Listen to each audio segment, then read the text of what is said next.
Price action trading course के दूसरे episode में आप सभी का स्वागत है। यह वीडियो इस बात पर ध्यान केंद्रित करेगा कि बाजार में प्राइस कैसे चलता है या कुछ बड़े खिलाड़ियों द्वारा एक विशेष तरीके से कीमतों को कैसे मूव किया जाता है।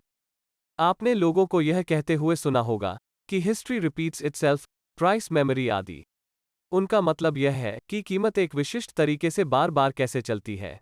सवाल यह है कि स्टॉक की प्राइस ऊपर या नीचे क्यों जाती है।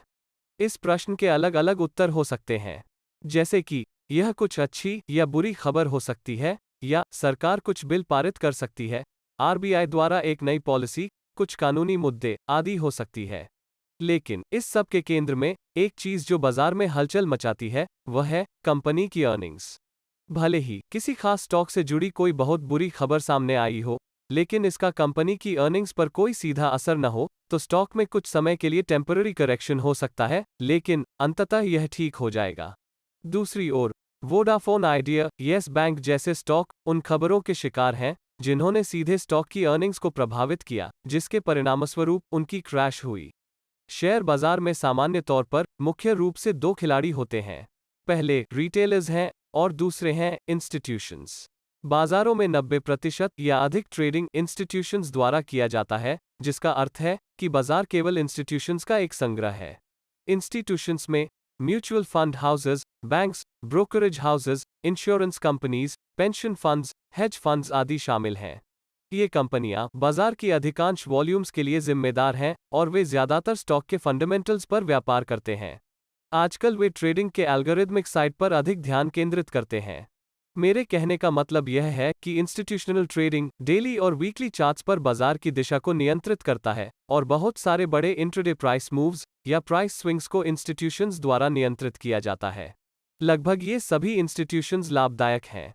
इंस्टीट्यूशंस को आमतौर पर स्मार्ट मनी माना जाता है, जिसका अर्थ है कि वे ट्रेडिंग से भारी मुनाफा कमाने के लिए पर्याप्त हैं और वे हर दिन बड़ी वॉल्यूम्स में ट्रेडिंग करते हैं।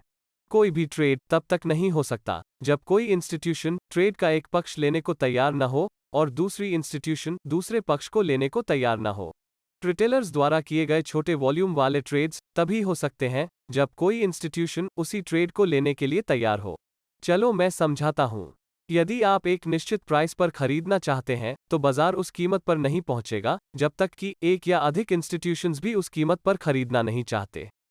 इसी तरह आप किसी भी कीमत पर तब तक नहीं बेच सकते जब तक कि एक या अधिक इंस्टीट्यूशंस वहां बेचने को तैयार न हो, क्योंकि बाजार केवल उस प्राइस पर जाएगा जहां इंस्टीट्यूशंस खरीदने को तैयार हैं और अन्य इंस्टीट्यूशंस बेचने को तैयार हैं।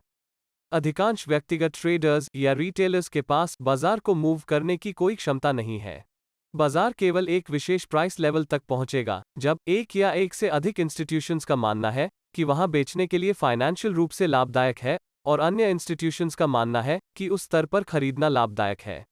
बिल्कुल सीधी बात है, बाजार में हर टिक पर इंस्टीट्यूशंस खरीद रही हैं और दूसरी इंस्टीट्यूशंस बेच रही हैं, और उन सभी के पास मजबूत सिस्टम्स हैं जो उन ट्रेडों को एग्जीक्यूट करके पैसा कमाएंगी। मुख्य बात जो मैं बताना चाहता हूं वह यह है कि आपको हमेशा अधिकांश इंस्टीट्यूशंस की दिशा में ट्रेड करना चाहिए, या जैसा कि पेशेवर कहते हैं, इंस्टीट्यूशंस के फुटप्रिंट्स को ट्रैक करें, क्योंकि वे नियंत्रित करते हैं कि बाजार कहां जा रहा है, या बस इंस्टीट्यूशंस ही बाजार को चलाते हैं। अब एक मामले पर नजर डालते हैं। आपको एक नई ट्रेडिंग स्ट्रैटेजी मिली जो शुरुआत में पैसा बनाती है, लेकिन थोड़ी देर बाद काम करना बंद कर देती है। हम में से कई लोग इस स्थिति से गुजरे होंगे। इस मामले का कारण बहुत सरल है। बाजार हमेशा बदलते रहते हैं। यह कभी स्थिर नहीं होता, बल्कि मार्केट्स हमेशा एक चरण से दूसरे चरण में शिफ्ट होता रहता है। इसका सीधा सा मतलब है कि यदि आप आज एक ट्रेंड ट्रेडिंग स्ट्रैटेजी का उपयोग कर रहे हैं और आप ऐसा करना जारी रखते हैं, तो किसी पॉइंट पर आप रेंज मार्केट में पैसा खो देंगे। इसी तरह यदि आप एक रेंज ट्रेडिंग स्ट्रैटेजी का उपयोग कर रहे हैं और आप कुछ समय के लिए ऐसा करना जारी रखते हैं, तो किसी पॉइंट पर आप ट्रेंडिंग मार्केट में पैसा खो देंगे। ट्रेडिंग सिस्टम्स की लाभप्रदता साइकिल्स में बदलती प्रतीत होती है। ऐसे समय होते हैं जब ट्रेंड फॉलोइंग सिस्टम्स अत्यधिक सफल और लाभदायक होती हैं। फिर बाजार ट्रेंडिंग से रेंज प्राइस एक्शन में शिफ्ट हो जाता है। तभी सभी ट्रेंड ट्रेडिंग सिस्टम्स लाभहीन हो जाते हैं और अनुभवहीन ट्रेडर्स नुकसान करना शुरू कर देंगे। यही कारण है कि आप एक ट्रेंडिंग मार्केट के दौरान बहुत से नौसिखिया ट्रेडर्स को अपने P&L के बारे में डींग मारते हुए देखते हैं, और जब एक रेंज मार्केट आता है तो वे गायब हो जाते हैं। कुल मिलाकर बाजार 3 चरणों में चलता है। पहला अप ट्रेंड या एडवांसिंग फेज है। दूसरा डाउन ट्रेंड या डिक्लाइनिंग फेज है। तीसरा कंसोलिडेशन फेज है। कंसोलिडेशन फेज को आगे 2 भागों में वर्गीकृत किया गया है, एक्यूमुलेशन फेज और डिस्ट्रीब्यूशन फेज। आइए देखें कि बाजार एक चरण से दूसरे चरण में कैसे बदलता है। हम एक्यूमुलेशन फेज के साथ शुरू करेंगे। एक्यूमुलेशन फेज तब होता है जब बड़े इंस्टीट्यूशंस किसी विशेष स्टॉक को खरीदना शुरू करते हैं। ये इंस्टीट्यूशंस भारी मात्रा में धन का सौदा करती हैं, इसलिए उनके ऑर्डर साइज या ऑर्डर क्वांटिटी बहुत बड़ा होने का अनुमान है। जरा सोचिए, अगर वे इतनी बड़ी मात्रा में एक ही ऑर्डर में खरीद लें तो क्या होगा? कीमतों में अचानक रिएक्शन होगी और कीमतें तेजी से बढ़ेंगी। स्टॉक में पर्याप्त लिक्विडिटी होने पर ही वे एक निश्चित कीमत पर बड़ी मात्रा में स्टॉक खरीद पाएंगे। यदि ऐसा नहीं होता है तो ऑर्डर्स को उच्च कीमतों पर एग्जीक्यूट किया जाएगा, जो बदले में इंस्टीट्यूशंस की लाभप्रदता को कम करेगा। लेकिन वे ऐसा नहीं होने देंगे। इसलिए बल्क ऑर्डर्स देने के बजाय इंस्टीट्यूशंस छोटे छोटे ऑर्डर्स सावधानी से देते हैं। इसे पोजीशन बिल्डिंग कहते हैं। इससे हम यह निष्कर्ष निकाल सकते हैं कि एक्यूमुलेशन फेज के दौरान इंस्टीट्यूशंस धीरे धीरे और चुपचाप अपनी पोजीशंस का निर्माण कर रहे हैं। एक्यूमुलेशन फेज के दौरान बाजार रेंज बाउंड बने रहते हैं और ट्रेंड ट्रेडर्स को नुकसान का सामना करना पड़ता है यदि वे अचानक से एडजस्ट नहीं करते हैं तो। अब सवाल यह है कि आप एक्यूमुलेशन फेज की पहचान कैसे करेंगे? आमतौर पर एक्यूमुलेशन फेज कीमत गिरने के बाद होता है या बस यह डाउन ट्रेंड के बाद होता है। एक्यूमुलेशन फेज को ऐसे क्षेत्र के रूप में भी देखा जा सकता है जहां वॉलेटिलिटी कम है या बुल्स और बेयर्स के बीच इंटरेस्ट की कमी है। आइए अब अप ट्रेंड या एडवांसिंग फेज को समझते हैं। अप ट्रेंड आमतौर पर तब होता है जब कीमत एक्यूमुलेशन फेज से बाहर ब्रेकआउट हो जाती है। अब हम सीखेंगे कि अप ट्रेंड के दौरान क्या होता है। पोजीशन बिल्डिंग के बाद इंस्टीट्यूशंस बाजार को ऊपर ले जाती हैं। इस दौरान बाजार में बुलिश का सेंटिमेंट है। ये इंस्टीट्यूशंस जल्द ही अपने पोजीशंस को क्लोज नहीं करेंगे और न ही अपना प्रॉफिट्स बुक करेंगे। इसका यह मतलब है कि एक अप ट्रेंड महीनों से लेकर सालों तक कहीं भी रह सकता है। यह इस फेज के दौरान है कि ट्रेंड ट्रेडर्स बहुत अधिक लाभ कमा सकेंगे। हम अपकमिंग वीडियो में चर्चा करेंगे कि अप ट्रेंड की पहचान कैसे करें और अप ट्रेंड के दौरान अपने ट्रेड्स को कैसे लें। अभी के लिए हम तीसरे फेज की ओर बढ़ते हैं, जो है डिस्ट्रीब्यूशन फेज। डिस्ट्रीब्यूशन फेज आमतौर पर कीमतों में काफी हद तक वृद्धि के बाद होता है और डिस्ट्रीब्यूशन फेज एक एक्यूमुलेशन फेज की तरह दिखता है जहां बाजार एक रेंज में रहता है। अब हम सीखेंगे कि डिस्ट्रीब्यूशन फेज में क्या होता है।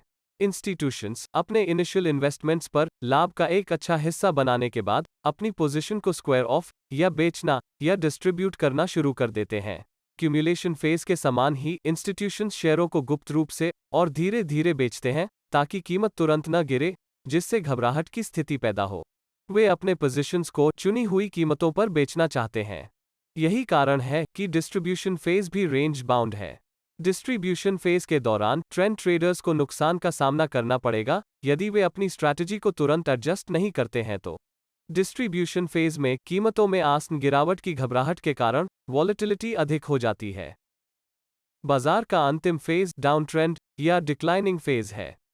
डिक्लाइनिंग फेज तब होता है जब कीमत डिस्ट्रीब्यूशन फेज से नीचे टूट जाती है।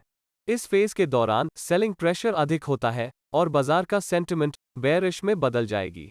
अधिकांश ट्रेडर्स अपने नुकसान को कम करने की कोशिश करते हैं और जो नहीं करते हैं वे इस उम्मीद में लॉन्ग टर्म के निवेशक बने रहते हैं कि कीमतें वापस आ जाएंगी। बाजारों में घबराहट और भय के कारण वॉलेटिलिटी बहुत अधिक हो जाती है। तो यह ट्रेंड ट्रेडर्स के लिए एक अच्छा समय है जो अच्छा लाभ कमाने के लिए बाजार को शॉर्ट कर सकते हैं। चार्ट में सभी फेजेस इस तरह दिखते हैं और यह ध्यान रखना है कि ये सब फेजेस बार बार साइकिल्स के रूप में प्रकट होते रहते हैं और यदि आप उन्हें जल्दी खोज सकते हैं तो आपके पास बाजार के ऊपर एक एज है और अंत में आप एक उपयुक्त स्ट्रैटेजी का उपयोग कर सकते हैं जो उस स्थिति में काम करती है। हम आने वाले वीडियोस में विभिन्न ट्रेंड ट्रेडिंग और रेंज ट्रेडिंग स्ट्रैटेजीज के बारे में विस्तार से बात करेंगे। हम यह भी समझेंगे कि बाजार की बदलती परिस्थितियों के अनुसार अपनी ट्रेडिंग स्ट्रैटेजी कैसे तैयार करें। मैं इस वीडियो को यह कहकर समाप्त करना चाहता हूं कि कभी कभी फ्लेक्सिबल होना हमेशा अच्छी बात है, क्योंकि बाजार हमेशा फ्लेक्सिबल होता है। मैं आप लोगों से अगले वीडियो में मिलूंगा। तब तक के लिए गुड बाय।